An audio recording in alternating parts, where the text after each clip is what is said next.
Բարև ձեզ հարգելի հետևորդներ, մենք շարունակում ենք մեր երեքած ոդկասթների շարքը եւ այսօր մեր հյուրն է կառավարման մասնագետ Արմելի Մարտիրոսյանը, բարև ձեզ։ Ողջույն Համլետ ջան։ Ինչպես գիտեք, վերջի շրջանում աշխարհում շատ մեծ զարգացումներ են տեղի ունենում, հատկապես արհեստական բանականության հետ կապված, եթե երկու բառով փորձենք նկարագրել, որ դուք նկարագրեք արհեստական բանականության հիմնական դրական ու բացասական կողմերը։ Իհարկե, արհեստական բանականության շարունակական զարգացումը հիմնարար փոփոխություններ է բերում բոլոր բնագավառներում, այդ թվում եւ բիզնես բնագավառներում։ Ես հաճախ տվյալ հարցի շուրջ հիմնականում վերում եմ համեմատական դիտարկումներ, այսպես ձևակերպեմ, ինչպես մարդը մոտարապես մեզանից 10-2000 տարի առաջ, օրինակ հավաքչությունից ու որսորդությունից անցում կատարել հողագործության եւ ստեղծվել են տնտեսական ու սոցիալական նոր գործունեության փուլեր, որն էլ հիմնավորել է նոր զարգացման նոր ուղիներ եւ ինքնին նոր մարտահրավերներ։ Ըստ իս ներկայումս նմանատիպ փոփոխություն տեղի ունենում արհեստական բանականության զարգացման եւ ազդեցության արդյունքում, որը նույնքան հիմնարար է բիզնեսի եւ աշխատանքի ոլորտում։ Եվ այսպես օրեցօր շարունակական զարգացումը AI-ի վերափոխում է բիզնես բնույթը հիմնովին կարելի ասել շատ ժամանակ եւ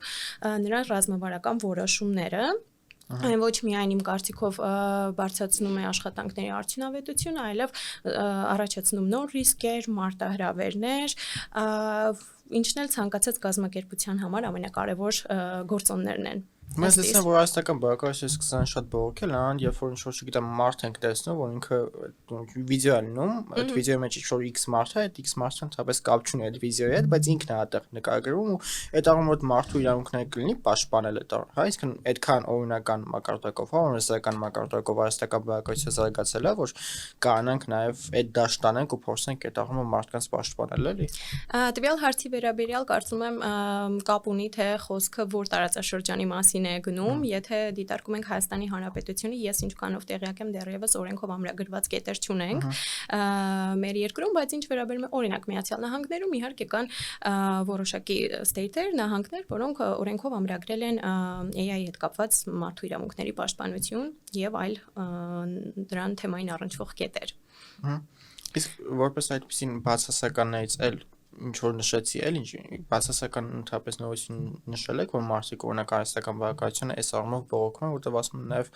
տրամաբանության վրա, հա, ասում օրինակ արդեն ամեն ինչ AI-ին են հարցնում եւ այլն, այսինքն չեն մտածում արդեն կոնսպեկտած ամեն ինչ տրամադրվում է օրինակ մարդուն։ Բնականաբար, իմ կարծիքով արհեստական բանականության զարգացումը աշխարհում իրենից ենթադրում է եւ դրական եւ բացասական, այսպես ազդեցություններ, միանգամից եկեք մի փոքր խոսենք, կարծում եմ ավելի լավ կլինի, ճիշտ կլինի ներկայացնել դրականը, հետո անցում կատարենք նաև բացասականին, օքեյ, որ դրական մասով Եթե դրական բան կա, սկսենք։ Հա, ես կարծում եմ իհարկե արհեստական բանականությունը ոչ միայն ինքը ռիսկեր ու մարտահրավերներ է առաջացնում, այլ առաջին հերթին ինքը գործիք է, որ արդյունավետությունն է բարձրացնում որոշակի բնագավառներում, եթե խոսքը գնում է օրինակ բիզնեսի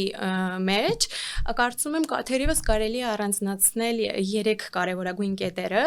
ինձ համար, առաջին հերթին արհեստական բանականության կիրառումը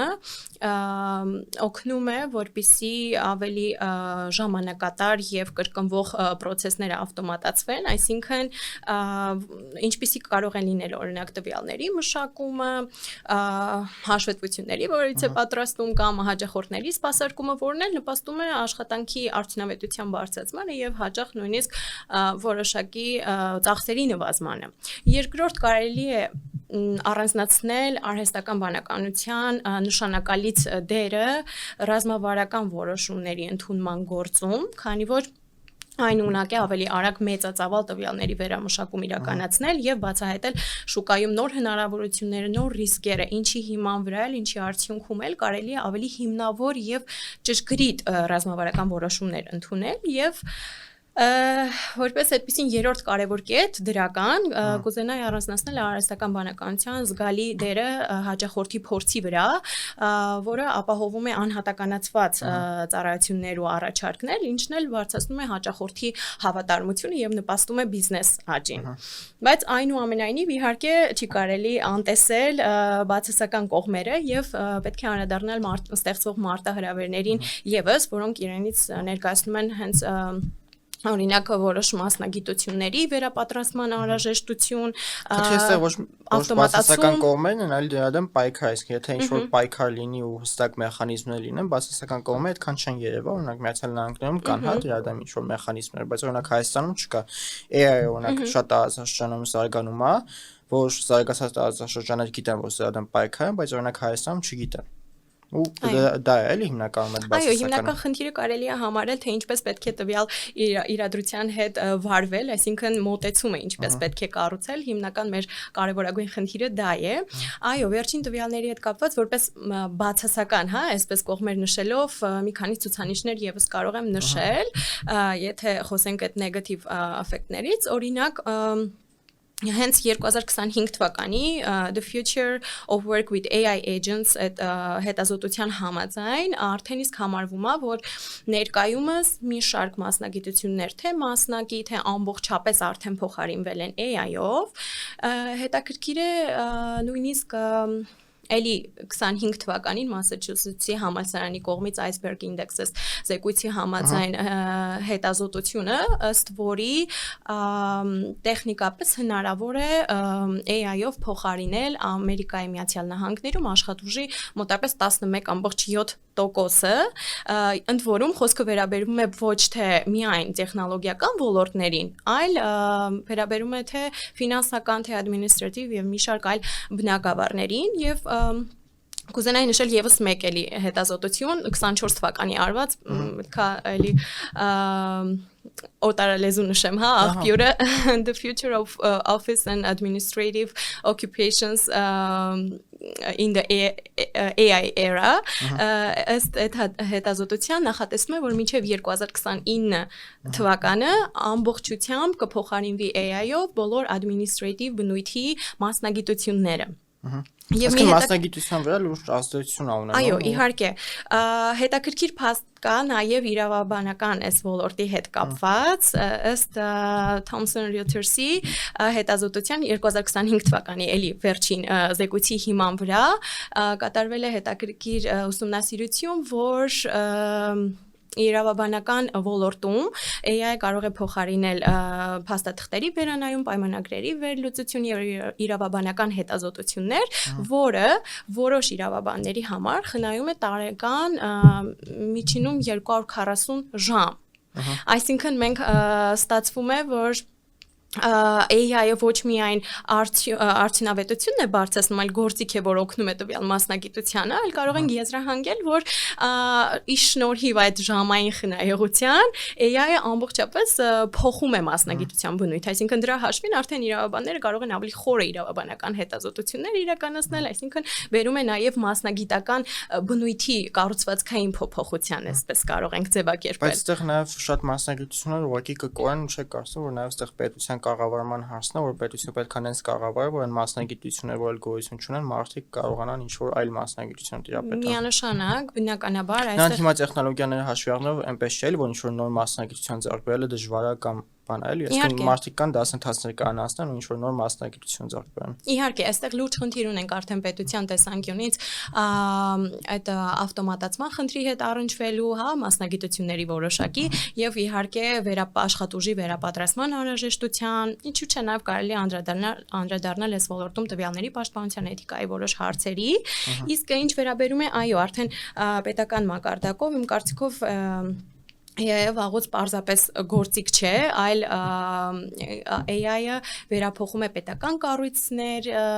ֆինանսական շուկաների, իր առողջապահության, իրավական։ Եթե չեմ սխալվում, Ալբանիայում էր արհեստական բաղկացություն նախարար նշանակվել։ Այո, պետական կառույցներում, ֆինանսական շուկաներում, առողջապահության ու իրավունքի ոլորտներում եւ բոլոր աշխատաշուկաներում վերափոխում է արհեստական բանականությունը, տրամաբանությունը եւ այո, կան մարտահրավեր բարիերներ, կան ռիսկեր, կան մասնագիտություններ, որոնք անխուսափելիորեն փոխվելու են, բայց իմ կարծիքով պատմությունը մեզ սովորեցրել է, որ երբ որ մեծ փոփոխություններ են տեղի ունենում, եթե կա մեծ փոփոխություն, ապա այն միաժամանակ եւ վտանգ է եւ հնարավորություն կարելի է այսպես ձևակերպել, եւ այդ մասով իմ կարծիքով մեր խնդիրը, գերխնդիրը հասկանալը թե ոչ թե ինչն է փոխելու AI-ը, այլ մենք ինչպես հասարակությունը ինչպես է կարողանալու զարգացնել այն հմտությունները, որոնք AI-ը չի կարող փոխարինել։ Իսկն կրիտիկական մտածողություն, ներդրումային տրամաբանություն, ստեղծարարություն, ռազմավարական տեսլական, իմ կարծիքով այս արժեքներն են, որոնք հիմքն են լինելու ապագա մասնագետի հիմքը, այսպես կարելի է ասել։ Այսինքն կրթական ոլորտում էլ պետք է ինչ-որ փոփոխություններ իրականացնենք, որովհետև հիմա շատ երկրներում կա կոնկրետ արհեստական բաղադրությունը շատ լուրջ դեր ունի, հա, կրթական այդ ոլորտում ու չգիտեմ Հայաստանում օրինակ այդ փոփոխությունները իրականացվում են թե չէ, բայց ընդհանրապես ավելի դրական թե բացասական կազմի կրթության վրա։ Նկատի ունեք որպես օժանդակող գործիք կրթության process-ի մեջ։ Իմ կարծիքով այո եւ իրենից ներկայացնում է եւ դրական, ես ավելի շատ հակված եմ մասնավորապես դրականին։ Ինչի որտեղ մեծերը ասում են որ մենք ժամանակին գրքով ենք, չէ՞, ամեն ինչ իմանում, հիմա հեռախոսով եք իմանում, ավելի հեշտացել է, հիմա գնալով ավելի կհեշտանա, որ AI-ով միանգամից էլ բան չնան, էլի ավելի կոնսպեկտանս տենց։ Այո, խնդիրը վերաբերում է նրան, թե ինչպեսի մոտեցում ենք ցուցաբերում այդ խնդրին, այդ process-ին, այսպես ասած, ոչ թե խնդրին, այսինքն դա շատ դրական է, քանի որ կա գործիքներ հեշտացնում է, խնայում ենք ժամանակ միանշանակ, ժամանակը իհարկե հետո այլ ձև կարող ենք օգտագործել,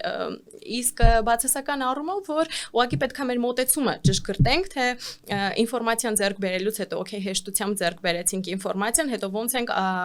գործ անելու այդ ինֆորմացիայի հետ, այսինքն արդեն խոսքը գնում է այդ ինֆորմացիան ճիշտ օգտագործելու, կարողանալ դրա հետ ճիշտ աշխատելու մասին։ Շատ լավ, իսկ այս բայ դրությամբ, հա, որ կոնկրետ մեր Հայաստանի մասին ենք խոսում, ընդհանրապես շատ միջազգային ոնց որ հանրությանը միջազգային օրինակներին չհարադառնանք, կոնկրետ Հայաստանի Հանրապետությունում արհեստական բաղադրությունը ասես ինչ զարգացում ունի պետական ու մասնավոր ոլորտներում, օրինակ չգիտեմ, հա, ասենք դրսի մասնավոր ոլորտները, որոնք որ Հայաստանում ունեն իրենց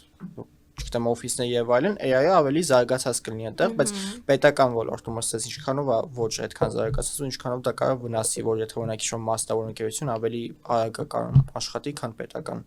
ոլորտը առանց AI-ի օգտագործման։ Հայաստանի Հանրապետության հետ կապված վերջին տարիներին տենց մեծածավալ հետազոտությունները ցավոք քիչ են, բայց վստահաբար կարելի է ասել, որ այս ուղղությամբ եւս զարգացումներ տեղի են ունենում, մասնավորապես ֆինանսական ոլորտին կարելի է անդրադառնալ, կարծում եմ թե օրինակ ֆինանսական ոլորտից Հայաստանի առաջատար բանկերը եւս արդեն ինտեգրել են որոշակի AI բոտեր, հաճախորդների սպասարկման, այսպես AI հարթակներ էլի եւ օրինակ վարկերի նախնական գնահատման էլի AI հարթակներով են դա իրականացնում եւ մի նշանակալից օրինակ էլ կուզենայի նշել կապված կենտրոնական բանկի հետ, կենտրոնական բանկը եւս ակտիվացել է այսպես միջազգային նորարարությունների ցանցի մեջ ինտեգրվելով, եթե չեմ սխալվում, հենց 25 թվականի հուլիսի 22-ին կենտրոնական բանկը անդամակցել է GFIN Global Financial Innovation Network-ին, որը ցուցիչ է պատրաստակամության, հետագա հեռանկարային համագործակցության իրականացմանը եւ նաեւ այդ AI fintech նախաձեռնությունը տեղայնացնելու համար եւ իմիջիայլոց հենց այդ Հայաստանի Հանրապետությունում արդեն զարգանում են AI եւ fintech այդ ստարտափները դրանց մասով էլի բավականին շատ քայլեր է ձեռնարկված եւ ըստ իս Հայաստանի Հանրապետությունը այս ֆինանսական ոլորտում գնում է դեպի ավելի արագացման, թվայնացման, ուժեղացնելու AI-ով լուծումների հետ ուղղությամբ։ Շատ մարդիկ կան ասում են թվային պետություն որպես այդպեսին, այսինքն դա նկատի ունեն, հա, որ գնալով ավելի ամեն ինչ ավելի արհեստական բանականությանը լինի, հա, այսինքն ավելի շատ օգտագործվում են պետական կառույցների կողմից։ Իմ կարծիքով պետական կառույցների կողմից ինտեգրումը AI եւ գնալ թվայնացումը այս պարագայում սխալ ձևակերպում կլինի, ինձ թվում է դա իմ կարծիքով կապված է ավելի շատ ֆինանսական ոլորտի հետ, այլ ոչ թե պետական ինչ-որ նկատառումներով։ Ինչ եմ ասում, օրինակ հիմա ինչպես նաեւ գիտենք ֆինանսական խարդախությունները շատ շատացել են, հա, ու շատ արդյական նաև թեմա է, ինչքանով կարող է ստական բանականություն ու տեխնոլոգիաների զարգացումը ընդհանրապես ասի այս Շատ լավ ամենի վրա։ թեմա մատնանշեցիք, սրա հետ կապված էլ կան շատ հետաքրքիր էլի հետազոտություններ, եթե ֆինանսական global market-ով նայենք, AI-ը, այսպես ասած, զավթել է, հա, այդ ուղղությունը եւ առաջատարներից է արհեստական բանականությունը այդ կիբեր հանցագործությունների բացահայտման գործում, կեղծ գործարքների, էլի բացահայտման եւ անհատական հաշիվների մեջ ինչ որ կասկածելի շարժի դեպքում վարկյանական սկանավորման գործում եւ նույնիսկ 24 թվականից մինչեւ 25 թվականը շատ երկրների կենտրոնական բանկեր հաստատել են, որ զեղծարարության դեպքերի այդ կիբերհանցագործության եւ կեղծ փոխանցումների, հա, այսպես բացահայտման գործում AI-ը կազմում է 90+% ցուցանիշ, այսինքն AI-ի օգնությամբ 90+% ցուցանիշով AI-ի օգնությամբ է բացահայտվել այդ կիբերհանցագործությունները եւ նաեւ fraud detection, հա, այդ խարդախությունների բացահայտումը։ Բայց հասարակությունը արդյոք պատրաստ է AI-ին, որտեղ օրինակ երիտասարդ, ոնց որ հասարակության երիտասարդ շարժը ինքը պատրաստ է, բայց ավելի մեծ հասակները պատրաստ չեն, չէ՞, այդ AI-ի հետ կապված։ Այո, դե այստեղ արդեն գործ ունենք աշխատուժի վերապատրաստման անհրաժեշտության հետ, ինչը վերաբերում է մեծահասակներին, այսինքն պետությունը պետք է կարողանա նման ծրագրեր ինտեգրի, որը իրենից կենթադրի արդեն աշխատուժի վերապատրաստման անհրաժեշտությունը։ Բայց եթե դա չեք մի քիչ բողոքեմ, որովհետեւ օրինակ իմ կարծիքով դպրոցներում պետք է արհեստական բաղկացության վերաբերյալ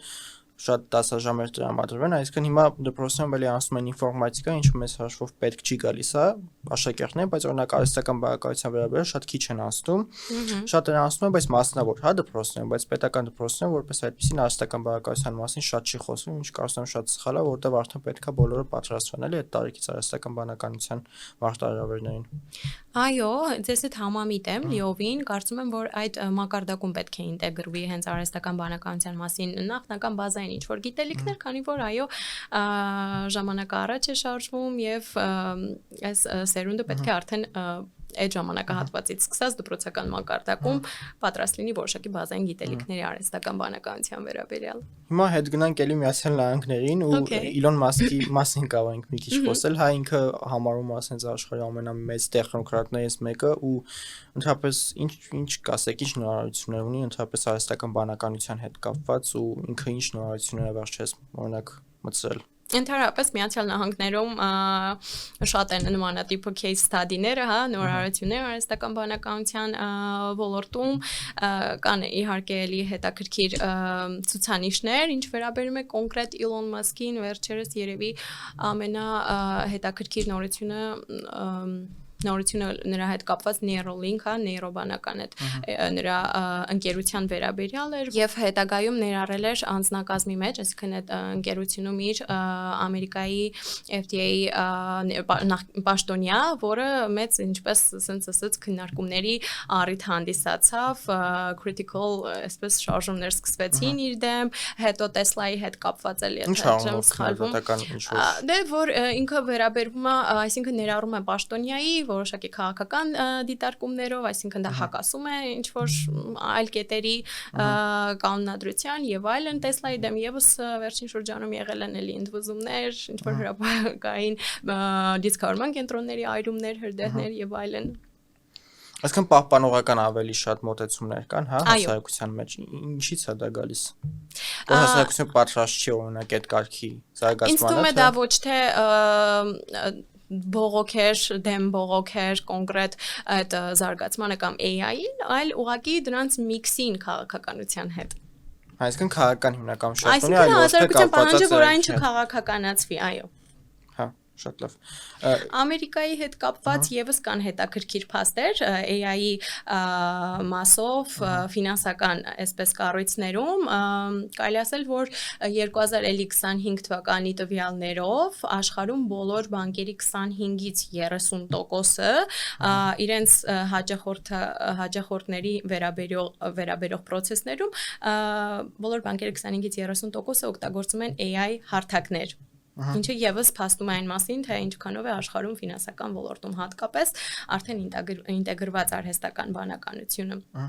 Իսկ ռազմական ու անվտանգային տեսանկյունից, հա, արհեստական բարեկարգությունը ինչքանով կարա ընդհանրապես այդ առումով բացասական ու դրական դեր ունենա ու մենք չխոսեցինք Գերմանիայի մասին, հա, Գերմանիան համարվում է արդյունաբերական հզոր երկիր, բայց այդ առումով ըստ ինքը ավելի շատ հետընթաց ունի, թե առաջընթաց ունի, հա, եթե համեմատենք օրինակ նույն Միացյալ Նահանգները, դա Միացյալ Նահանգները առաջատարն է, բայց տարածաշրջանում օրինակ Գերմանիան ինչ դիրքեր ունի։ Վերջին հետազոտություններով, տենց recent հետազոտություններով կարծում եմ Եվրոպայի շուկային այդքան էլ չեմ տիրապետում, հիմնականում ավելի ուսումնասիրել եմ Ամերիկայի եւ մեր տարածաշրջանային այսպիսի case study-ները, Եվրոպայի հետ կապված բնականաբար կարծում եմ էլի բոլոր երկրները ուղղված են այդ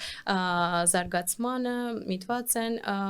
հստակ ինչ-որ case study-ներ բերել Գերմանիայի հետ կապված դժվարանում է։ Շատ լավ, իսկ անվտանգային կոնկրետ տեսանկյունից հայրենիք ռազմական, հա, այդ ամեն ինչի մեջ պաշտպանողական առումով արհեստական բարեկարգությունը կա ինչ-որ դեր ունենա, այսինքն պաշտպանական ոլորտում արդյոք կարողանա արհեստական բարեկարգությունը մարդկանց փոխարինել։ Տվյալ հարցի հետ կապված կարծիքը էլի նեյտրալ է, կարող Չինաստանի մասին եթե հնարավոր մի փոքր եթե ինչ-որ որովհետև Չինաստանը այդ առումով ինքը էլի փորձում է զարգանա, հա, արհեստական բանականության տեխնոլոգիաների առումով։ Պաշտպանության տեսանկյունից կարծում եմ կրկին արհեստական բանականությունը իրենից ներկայացնում է եւ դրական եւ բացասական ասպեկտներ, դրական այն առումով, որ իհարկե տեխնոլոգիաների զարգացմամբ հնարավոր է ավելի ճկուն որոշումներ իրականացնել, ավելի արագ որոշումներ իրականացնել, ավելի լավ պատրաստված լինել, թե նույնիսկ ռազմավարական որոշումների ընդունման գործընթացում, իսկ ինչ վերաբերում է բացասական, բնականաբար AI-ի հետ կապված նաեւ տեղի ունենում շատ հաճախ տեխնիկական ինչ-որ խոտաններ եւ կարծում եմ նեգատիվ տեսանկյունից դա կարող ենք դիտարկել, որ միանշանակ չի որ խորհրդատու ոչ թե կառավարող ինչ-որ բան։ Այո, ավելի շատ պետքա ռազմավարական ինչ-որ որոշումների ընդունման գործընթացում կիրառել իմ կարծիքով արհեստական բանականությունը, քան հենց տեխնիկապես։ Եվ եթե մտաբերեք ինչ մասնագիտություններ կան օրինակ ձեր մտքում, հա, որ շուտով դուրս կգան, հա, վերացմանից, այո, իհարկե դրանք միանշանակ կապված են այն մասնագիտությունների հետ, որոնք իրենցից ենթադրում են կրկնվող process-ներ եւ ժամանակատար process-ներ, օրինակ տվյալների մուտքագրման մասնագետ։ Դա այդ մասնագիտությունը ամենաառաջին դիրքերում է, որ նախատեսվում է, որ առաջիկա տարիներին վերացմանը, հա, ենթակա data entry տվյալների վերամշակում եւ ադմինիստրատիվ բնույթի բոլոր մասնագիտությունները։ Իսկ սպասարկման ոլորտ Սպասարկման ոլորտը միանշանակ եւս այդ թիրախում է, արդեն բազմաթիվ օրինակ հենց բանկեր փոխարինել են արհեստական բանականությամբ call center-ները եւ հենց հաճախորդների սպասարկման ադմինիստրատիվ այդ խմբերը, թիմերը Իսկ այս հասարակությունը դա ինչքանով կընդունի, որովհետև շատ օրինակ մասնագետներ կան, ասում են, որ սպասարկման հա օրինակ հենց ոլորտում շփումը շատ կարևոր է ու եթե մարդկային շփումը փոխարինվի արհեստական բարեկարգության շփումով, մի քիչ սառնություն կմցվի, հա, հարաբերությունների մեջ ու այդքան կարող չվստահեն։ Իմ կարծիքով սա ինդիվիդուալ է, անկախ մարդու տրամադրվածությունից, թե ինձ թվում է տարբեր են մարդկանց մոտեցումները, եթե բիզնես տեսանկյունից նայենք, սա իրականում դրական է, քանի որ խնայում է որոշակի ծախսեր, արդյունավետությունը աշխատանքի բարձրացնում է միանշանակ, իսկ եթե նայենք արդեն customer-ի տեսանկյունից, time management-ի տեսանկյունից ավելի ճկուն է, հա, միանշանակ, այո։ Բայց այդպես որ նայենք գնալով կամաց-կամաց AI-ը ամենտեղ կլինի ու ոնց պետք է էլի այդ ամեն ինչին դիմադրենք։ Այսինքն եթե AI-ը գնալով զարգանում է, հա, եթե փոքր փորձենք հեռանկարային նայել, ապա շատ ոլորտներում մարդիկ ուղղակի պետք չեն լինի։ Չկարծում որ անխուսափելիորեն այո կամ մասնագիտություններ, որոնք փոխվելու են, բայց այստեղ խնդիրը արդեն թե մենք ինչպիսի հմտություններ կզարգացնենք, որպեսզի AI-ը արդեն չկարողանա փոխարինել դրանք, հա, ես նշեցի քիչ առաջ երևի կարծում քրիտիկական մտածողություն, ռազմավարական տեսլական ստեղծարարություն, այս դրանք այն շրջաններն են ու ոլորտներն են, որոնք կարծում եմ արդեն պետք է այնքան պետք է մարդ հետ զարգացնի, որ AI-ը չկարողանա փոխարինել Իմ կարծիքով որ AI քննադատական չի մտածում, բայց եթե իրան գրես որ փորձի օբյեկտիվ վերլուծել, ինքը էլի օբյեկտիվ վերլուծում է, իսկ նետարումը այնպես չի։ Շատ այն մտածում է որ AI մենակ տվյալներ է հանում, բայց ինքը հետարմով փորձում է մի քիչ օբյեկտիվություն անգամ պահի։ Համաձայն եմ ձեզ հետ, եթե ճիշտ մոտեցում ցուցաբերվի, դա այդ արդյունքը եւս կարելի է հասնել, բայց իմ կարծիքով իհարկե կան դեռևս կան ոլորտներ, որոնք ենթակա չեն AI-ով փոխարինման ու իմ կարծիքով այստեղ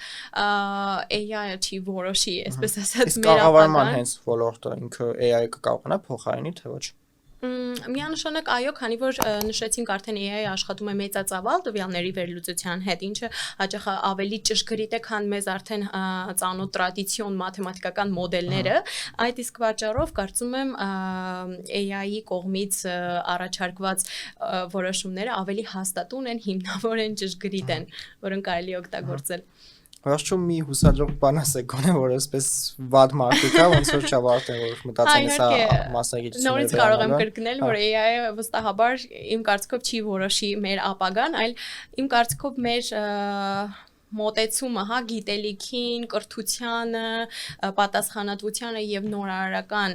մոտեցմանը, դրանք են, որ հիմքն են կազմելու մեր